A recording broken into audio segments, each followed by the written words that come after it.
Hello guys, Michael the X here, and today I'm going to be talking about Hollow Knight.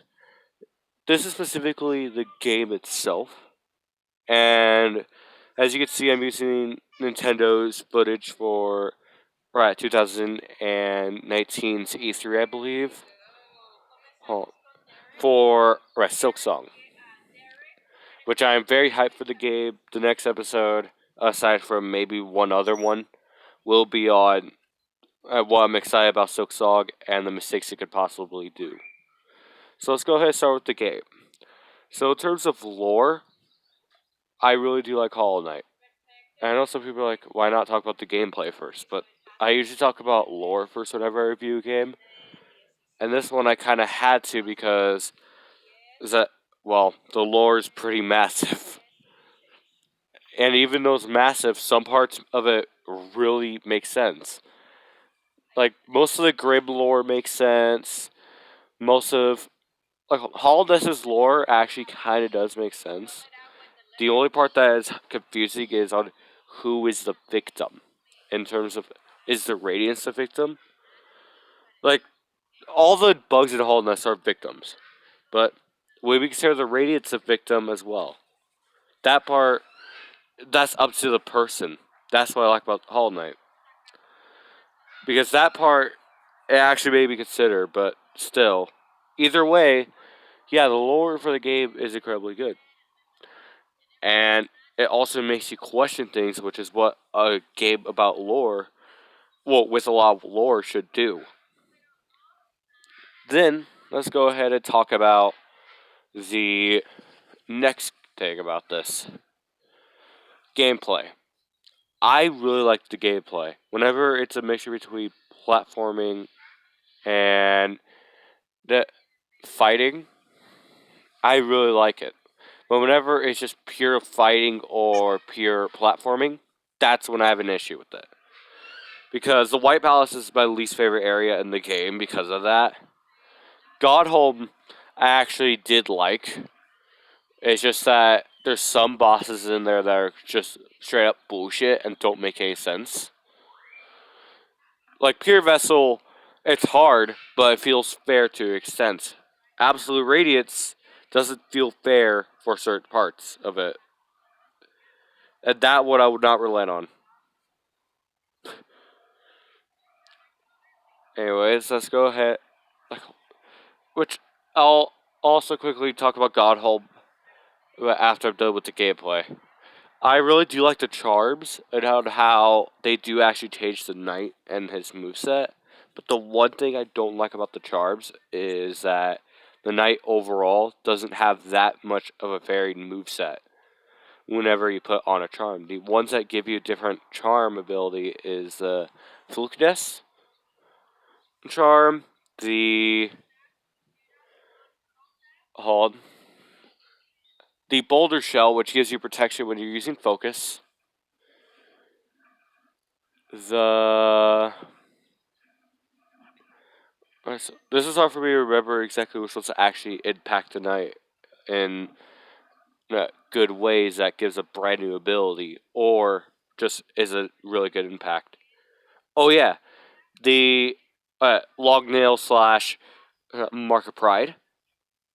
Those two really do actually impact on the knight's moveset due to how long the nail gets. Though I'd say long nail is only useful for early game. Just don't ever use it late game. If I were you guys.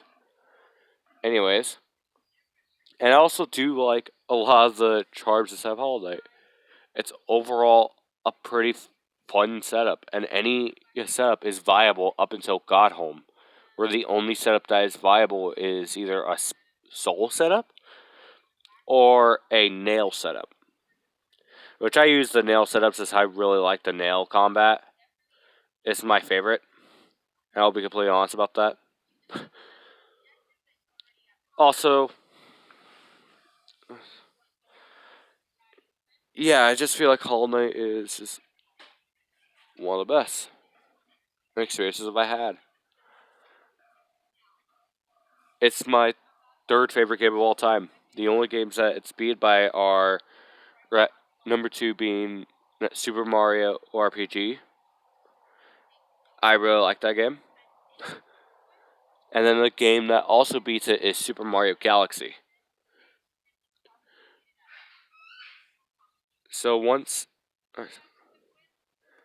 another thing is about Hollow Knight is that all the characters are very memorable. I especially remember Hornet, Zoe, and Grim. And I remember when I was doing the Grim Troop DLC, I was just like, "Oh my god, I love this! Oh my god!" Which that one also came with my favorite charm easily, the Grim Child. And I don't like the charm just because it's cute. I like the charm because I actually think it's incredibly good, just underrated. Only because, like, I feel like the Grim Child charm is just underrated. It's good against big bosses, but against small bosses, I completely understand. It's shit there. Then let's go ahead and talk about the actual gameplay in terms of the locations. Like I said, I don't like White Palace. Dirth Mouse I really do like, and it's a good beginning area. I do not like the or so- the only areas that isn't White Palace I don't like is Abyss, simply because there's not enough to do there, and Kingdom's Edge, simply because of those big spiders. They're annoying. The small ones are fine, but the big ones are just annoying. Every single other place has an environment that perfectly fits it.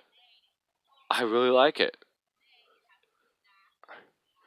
Like, the music really sets the tone for the area. It feels really like whenever you play it, inside Deepness, you will be scared because of the music.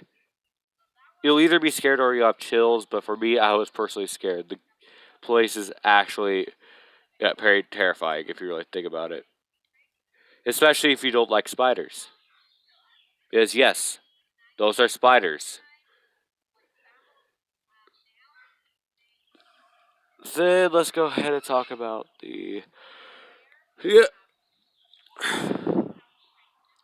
On the other areas. Greed Pass, uh, I really like. It's really good overall.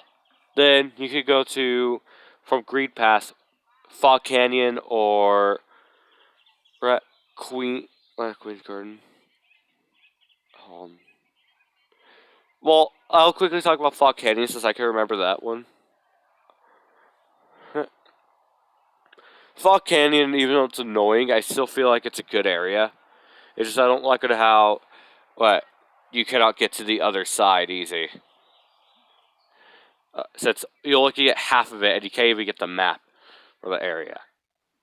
Then, from Fog Canyon, you can go to to the Queen Station, which is it directly connected to another place. I'm trying to remember the exact name to it.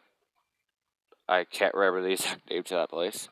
But I do know that I really do like the place. The only problem with the place I can really say is that, the place I'm trying to describe is the place that has the fragile charms that later on you could upgrade to the unbreakable.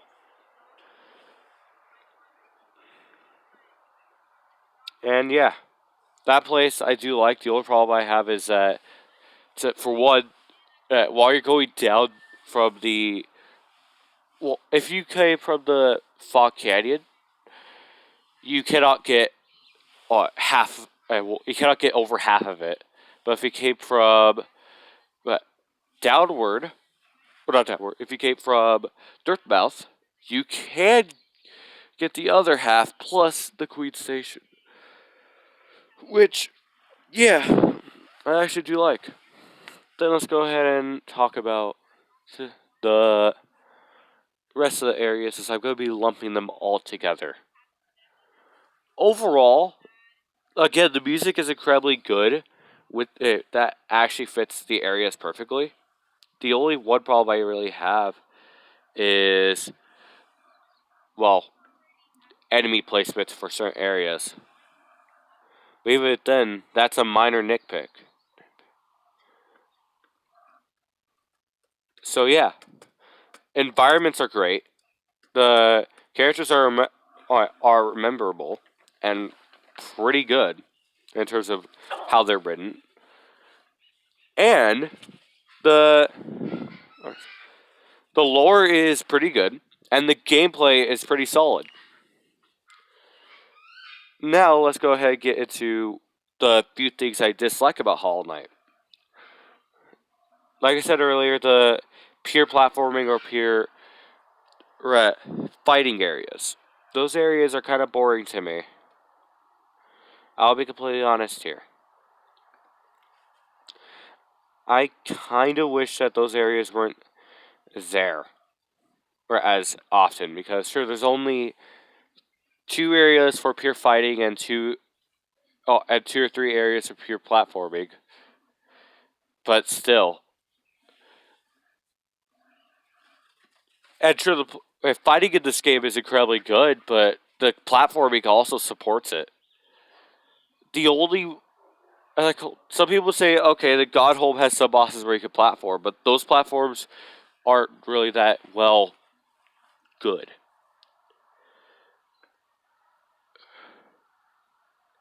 And yeah, I don't really like it.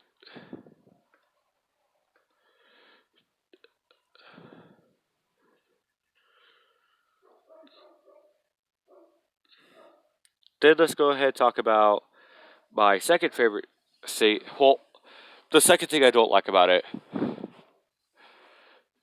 the ending, specifically, yeah, the one that where you barely do anything and instead just rush over to the end.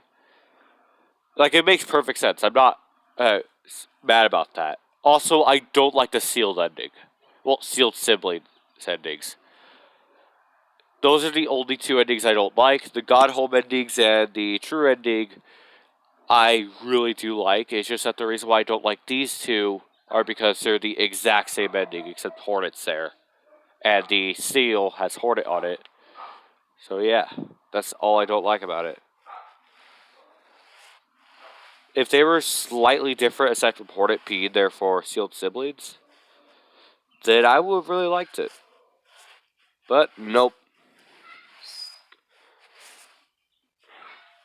I really wish that you were required to face off against the Radiants if you had Hornet on your side. Instead of Hornet instead of you be able to fight against the Pure Vessel, not the Pure Vessel, the Hollow Knight, and that happening.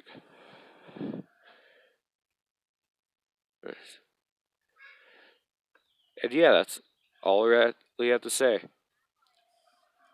I really like Hollow Knight. It's one of my favorite games. I'm very excited for Silksong. Well, though the one thing I will criticize about the Silksong developers, Team Cherry, yeah, and the Hollow Knight developers is that you are barely giving us any info. I already said why, but still, there needs to be a little bit of info. What? Well, a little bit more info, in my personal opinion. Anyway, see ya.